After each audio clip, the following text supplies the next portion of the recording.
നമുക്ക് ശ്രീ വാൽമീകി രാമായണത്തിലേക്ക് തന്നെ മടങ്ങാം. സുപ്രഭാതത്തിൽ പൂർവാഹ്ന കൃത്യങ്ങളെല്ലാം ചെയ്തതിനു ശേഷം ഭഗവാൻ വിശ്വാമിത്രൻ കാകുത്സനെ നോക്കി പൂപ്പുഞ്ചിരി പൊഴിച്ചുകൊണ്ട് അരുളി, നൃപകുമാര, അങ്ങേക്ക് മംഗളമുണ്ടാകട്ടെ. ഏറ്റവും കീർത്തി നേടിയ ഉണ്ണിയുടെ പ്രവൃത്തിയിൽ ഞാൻ സന്തുഷ്ടനായി. സർവ്വദിവ്യാസ്ത്രങ്ങളെയും തരാം. ദേവന്മാർ, അസുരന്മാർ, ഉരകശ്രേഷ്ഠന്മാർ എന്നിവരെല്ലാം ഒത്തുചേർന്ന് നേരിട്ടാലും ആ ശത്രുക്കളെ മുഴുവൻ വിജയിക്കുവാൻ ശക്തിയുള്ളവയാണിവ. കുമാര, അങ്ങേക്ക് അടിക്കടി മംഗളം ഉണ്ടാകട്ടെ. ദിവ്യമായ ദണ്ഡചക്രം ഇതാ അങ്ങേക്ക് തരുന്നു. അതുപോലെ തന്നെയാണ് ധർമ്മചക്രവും കാലചക്രവും. ആർക്കും തടുക്കുവാൻ സാധിക്കാത്ത അത്യുഗ്രമായ വിഷ്ണുചക്രം, അതുപോലെയുള്ള ഇന്ദ്രസ്ത്രം, പ്രസിദ്ധമായ വജ്രാസ്ത്രം, ശൈവശക്തി കൊണ്ട് അതുല്യമായ പാശുപതാസ്ത്രം, ബ്രഹ്മശിരസ് എന്നിവ ഇതാ നൽകുന്നു. ഹേ രഘുനന്ദന, അതിദിവ്യമായ ദേവചക്രത്തെയും ഉത്തമോത്തമമായ ബ്രഹ്മാസ്ത്രത്തെയും സ്വീകരിക്കൂ. പുരുഷവ്യാഘ്രനായ രാജകുമാര, ജാജ്വലമാനങ്ങളും മോദകി, ശിഖരി എന്നീ പേരുകളാൽ സുവിധങ്ങളുമായ ഗതകളാണിവ. ധർമ്മപാശം, കാലപാശം, വരുണപാശം എന്നിവയുടെ ശക്തി അവാജ്യമാണ്. അവയും ആ അസ്ത്രങ്ങളും ഇതാ തരുന്നു. ശുഷ്കവും ആർദ്രവുമായ രണ്ടശനികൾ, സുപ്രസിദ്ധങ്ങളായ പിനാകം, നാരായണം എന്നീ അസ്ത്രങ്ങൾക്ക് പുറമെ അതിപ്രിയമായ ആഗ്നേയം, ശിഖരം, വായവ്യം, പ്രതനം, ഹയശിരസ്, ക്രൗഞ്ചം തുടങ്ങിയ അമോഘാസ്ത്രങ്ങളും സ്വീകരിക്കൂ. അധർമ്മചാരികളായ രാക്ഷസന്മാരെ ഉന്മൂലനാശം വരുത്തുവാൻ ഉതകുന്ന രണ്ടു ശക്തികൾ വാങ്ങിയാലും. അസുരന്മാർക്ക് അധീനങ്ങളായ കാങ്കളം, മുസലം, കാഭാലം, കങ്കണം എന്നീ ഘോരായുധങ്ങളെയും രഘുവംശതിലകനായ അങ്ങേക്ക് ഞാൻ തരുന്നു. ഹേ രാജകുമാര, മഹാസ്ത്രങ്ങളായ വൈദ്യധരം, നന്ദനം, അസിരഗ്നം, ഗാന്ധർവം, ദയിതം, മാനവം, പ്രസ്വഭാനം, പ്രശമനം, സൗരം, ദർപ്പണം, ശോഷണം, സന്ധാപനം, വിലാപനം, മദനന് പ്രിയമേറിയതും ദുർദശവുമായ മാദനം, പൈശാചം, ഏവരും ഏറ്റവും ഇഷ്ടപ്പെടുന്ന മോഹനം എന്നിവയെയും വാങ്ങിക്കൊള്ളൂ. പുരുഷകേസരിയായ രാമ, താമസം എന്ന ആയുധത്തെയും മഹാബലാന്യുതമായ സൗമനത്തെയും ഏതൊരാൾക്കും തടുക്കുവാൻ പ്രയാസമായ സംവത്തം, മൗസലം എന്നിവയും ഇതാ തരുന്നു.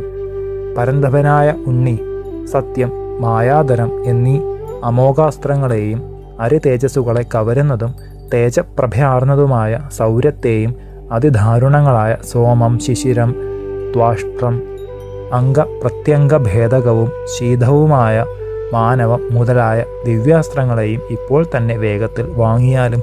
ഇവയെല്ലാം കാമരൂപികളും അതിശക്തി ആർന്നവയുമാണ്. മനസ്സിനും ദേഹത്തിനും ശുദ്ധി വരുത്തിയ മാമുനീന്ദ്രൻ കിഴക്കോട്ട് തിരിഞ്ഞു നിന്ന് ഈ മഹായുധ മന്ത്രങ്ങളെ രഘുപുങ്കവന് ഉപദേശിച്ചു കൊടുത്തു.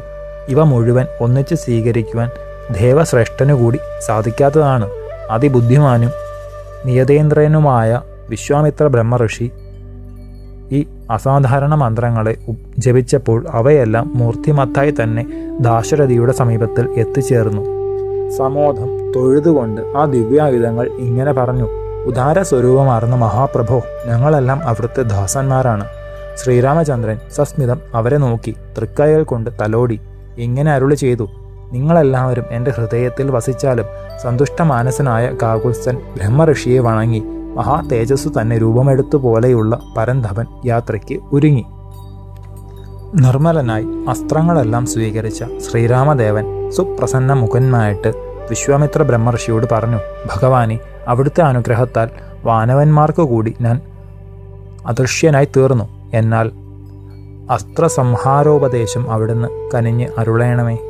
സുവ്രതനും ശുചിയോടെ മഹാതപസാർജിച്ചവനുമായ ഘാതീനന്ദനൻ കാകുത്സനോട് സസ്മിതം തുടർന്നു: ധർമ്മസ്വരൂപിയായ രാമ, കേട്ടാലും സത്യവത്ത്, സത്യകീർത്തി, ദൃഷ്ടം, രഭസം, പ്രതിഹാരതരം, പരാങ്മുഖം, അവാങ്മുഖം, ലക്ഷാക്ഷം, വിക്രമം, ദൃഢനാഭം, സുനാഭം, ദശാക്ഷം, ശതവക്ത്രം, ദശശീർഷം, ശതോദരം, പത്മനാഭം, മഹാനാഭം, ദുന്ദുനാഭം, സ്നാഫം, ജ്യോതിഷം, കൃധനം, നൈരാശ്യം, വിമലം, യോഗന്ധരം, വിനിഭ്രം, ദൈത്യം, പ്രശമനം, ശുചിർബാഹു, മഹാബാഹു, നിഷ്കുലി, വിരുചി, സർച്ചിമ്മാലി, ധൃതിർമാലി, വിത്രിമിത്ത്, രുചിരം, പിത്ര്യം, സൗമനസം, വിദൂരം, മകരം, കരവീരകരം, ധനം, ധാന്യം,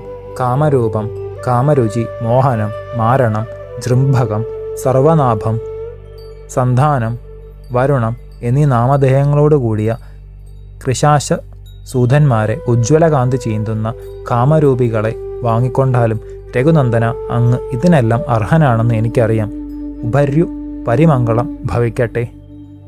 ഉൾക്കുളിരാർന്ന ശ്രീരാമചന്ദ്രൻ അങ്ങനെയാകാം എന്ന് പറഞ്ഞ് ആ ദിവ്യരൂപികളെ സ്വീകരിച്ചു. ആഹ്ലാദ തള്ളലോടെ അടുത്തെത്തിയ അവരിൽ ചിലർ അഗ്നിതുല്യരാണ്, മറ്റു ചിലർ ധൂമസദൃശരും, വേറെയുള്ളവർ ചന്ദ്രസൂര്യ സന്നിഭരും ആയിരുന്നു. കൈകൂപ്പിക്കൊണ്ട് ആ ദിവ്യസ്വരൂപികൾ, മഹാപ്രഭോ, ഞങ്ങളെല്ലാം അവിടുത്തെ ആശ്രിതരാണ്. പുരുഷസിംഹമായ അവിടുത്തെ ഏതൊരു കൽപ്പനയും നിറവേറ്റുവാൻ തയ്യാറാണ്. വിനയാന്വിതമായ വാക്കുകൾ കേട്ട് ശ്രീരാമചന്ദ്രൻ, നിങ്ങളെല്ലാം എൻ്റെ ഹൃദയത്തിൽ എപ്പോഴാണോ ആവശ്യം നേരിടുന്നത് അപ്പോൾ സന്നിഹിതരാകണം. ഇഷ്ടം പോലെ എങ്ങോട്ട് വേണമെങ്കിലും പോയിക്കൊള്ളുവിൻ. രഘുവര നിർദ്ദേശം കേട്ട ആ അമേയ വിക്രമികൾ അങ്ങനെയാകാം എന്ന് സമ്മതിച്ച് തൊഴുത് പ്രദക്ഷിണം വെച്ച് സാഷ്ടാംഗം നമസ്കരിച്ച് അപ്രത്യക്ഷരായി. ശേഷം ചരിതം നമുക്ക് അടുത്ത ഭാഗത്തിലൂടെ കാണാം. ഗുരുപാദങ്ങളിൽ സാഷ്ടാംഗ പ്രണാമത്തോടെ നമസ്കാരം.